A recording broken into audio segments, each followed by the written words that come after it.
আমি কিন্তু আমার লাইফের এই বছরে ফার্স্ট টাইম ইফতারি বানাতে মানে ইফতারি সকল আয়োজন আর প্রথমবারই যে আমার সবকিছু এত পারফেক্টলি ভাবে হবে আমি ভাবতে আমি আজকে প্রথম ইফতারিতে কি কি আয়োজন করলাম আর ইফতারিতে কি কি করলাম এই সকল ভিডিও থাকছে কিন্তু আজকের এই আর আজকের ব্লগটি কিন্তু ভেরি ইন্টারেস্টিং, তাই ব্লগটি না টেনে সম্পূর্ণ ব্লগটি দেখতে থাকুন। আই হোপ অনেক ভালো লাগবে, বিশেষ করে যে আপুরা আমার মতন নতুন ইফতারি বানাতে যাবে তাদের জন্য এই ব্লগটি কিন্তু অনেক উপকারে আসবে। হ্যালো গাইস, আসসালামু আলাইকুম, আকি bright new blog is it. কেমন আছো সবাই? আই হোপ সবাই ভালো আছো, তোমাদের দোয়ায় আর আল্লাহর রহমতে আমিও অনেক ভালো। তোমরা তো দেখেই নিয়েছো, প্রথমে আমি কিন্তু ইফতারির জন্য সোলার বোর্ডটা বানিয়ে নিয়েছি। আজকে আমি ইফতারির সাথে কিন্তু বিরিয়ানিটা রান্না করে নিচ্ছি, কারণ বিরিয়ানিটা তোমাদের ভাইয়ার অনেক ফেভারিট। তার সাথে ভোর রাতের জন্য আমি রুই মাছের ভুনাটা করে নিচ্ছি। দেখো সারাদিন ইফতারি বানিয়ে আবার নামাজ কালাম পড়ে মানে তারাবির নামাজ পড়ে ঘুমাতে ঘুমাতে অনেক রাত, তখন আর কিছু রান্নাও করতে ইচ্ছা করে না, তাই ভোর রাতে শুধু ভাতটাই রান্না। এখন আমি ইফতারির জন্য মানে ভাজা পোড়ার জন্য সবকিছু কিন্তু গুছিয়ে রাখছি, যাতে ভাজার সময় আমি সবকিছু তাড়াতাড়ি ভেজে নিতে পারি। আবার ভাজার সময় সবকিছু কিন্তু হাতের কাছে পাওয়াও যাবে, তখন কষ্টটাও খুব কম। এখানে কিন্তু আমি ডিমের চপ করার জন্য ডিমের চপটা আগে শেপ দিয়ে নিচ্ছি। যদিও ডিমের চপের শেপটা আমি দিতে পারছিলাম না, তবে ট্রাই করতে করতে কিন্তু আমার হয়ে গিয়েছে। ভীষণ ভয়ে ছিলাম যে পারবো কি পারবো না, তবে চেষ্টা করলে কিন্তু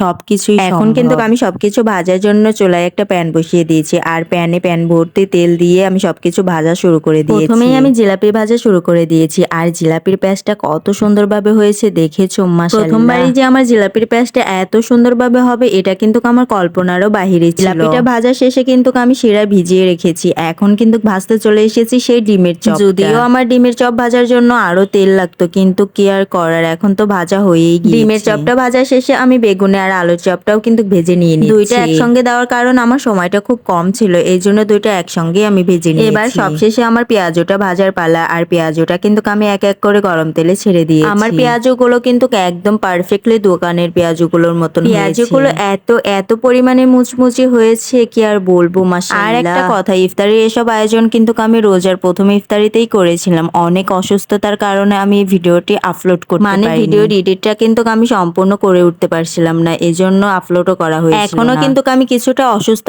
আছি, ভয়েসটা তো শুনে বুঝতেই পারছো যে আমার অবস্থাটা। যাই হোক, ইফতারির জন্য কিন্তু আমি সবকিছু রেডি করে নিয়েছি, যেমন শরবত, তারপরে ইফতারি যা যা বানিয়েছি সব মেঝেতে নিয়ে নিয়েছি। গ্রামের মতন, গ্রামে যেমন সবাই একসাথে মেঝেতে ইফতারি করে ঠিক সেইভাবে আমরাও মেঝেতে আজকে ইফতারি করব। যেহেতু বাসায় আমরা টুনি থাকি, এই জন্য আমরা কিছু অল্প ইফতারির আয়োজন করেছি, বেশি কিছু করিনি। আমি কিন্তু সবকিছু সুন্দর মতো করে গুছিয়ে নিয়েছি, এখন বসে পড়বো ইফতারি করার জন্য। ইফতারিটা আজকে আমার একা একা করতে হচ্ছে, অনেক মিস করছি সবাইকে। ইফতারিতে কত মজা হতো, আম্মু সবকিছু রেডি করে রাখতো আর আমি শুধু যাই ইফতারি। রোজার মাসে গ্রামে অনেক ভালো লাগে, গ্রামের সবাই একসাথে হয়, বিকেল হইলে সবাই মেচাক করতে বের হয়। আর এখানে তো রুমের দরজাটা লাগিয়ে সবাই ইফতারিটা নিজেরাই করে, কখনোই কেউ কারো খোঁজ খবর নেয় না। আর গ্রামে তো সবাই সবার খোঁজ খবর নেয়, সবার বাসায় সবাই ইফতারি পাঠায়। এখন কিন্তু ইফতারি সময়টা হয়ে গিয়েছে, এজন্য আমি ইফতারি মাখানো শুরু করে দিয়েছি। প্রথমে আমি ডিমের মানে যত ধরনের চপ আছে, পেঁয়াজু,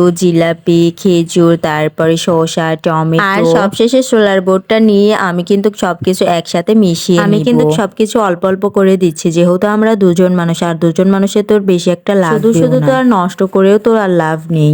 আলহামদুলিল্লাহ, সারাদিন রোজা রেখে সব ইফতারি নিজে হাতে বানিয়ে আজ প্রথম ইফতারি শুরু করতে যাচ্ছি। আল্লাহ তাআলার কাছে একটাই চাওয়া, আমি যেন সবগুলো রোজা রেখে ঠিক এইভাবে একটা মাস যেন আমি রোজা রাখতে পারি, আর সেই রোজা রাখার তৌফিক দান করে দেন যেন। এখন কিন্তু আমি মুড়িটা দিয়ে সবকিছু একসাথে মাখিয়ে নিচ্ছি, মানে মুড়ি সহ সবকিছু একসাথে মাখিয়ে। সারাদিন রোজা রাখার পর ইফতারির সময় মনে হয় কত কিছুই খাবো আর কতই না খাবো, এই এক গ্লাস শরবত খাওয়ার পরে তো মনেও হয় না যে কোনো কিছু খায়, আর এত পরিমাণে ক্লান্ত লাগে। শরবতটা খাওয়ার পরে তো আর কোনো কিছু খেতেও ইচ্ছে করছে না, তবে এত কষ্ট করে সবকিছু করলাম এই জন্য অল্প কিছু মুখে দিচ্ছি। এখন আমরা ইফতারিটা খেতে থাকি। তোমরা এরকম আরো নিউ ভিডিও পাওয়ার জন্য আমার চ্যানেলটিকে সাবস্ক্রাইব আর পেজটাকে ফলো করে রাখো, তাহলে এরকম নিউ ভিডিও আরো এ পর্যন্ত শেষ করছি। থ্যাংক ইউ সো মাচ, ভালো থাকবা সবাই, আল্লাহ হাফেজ।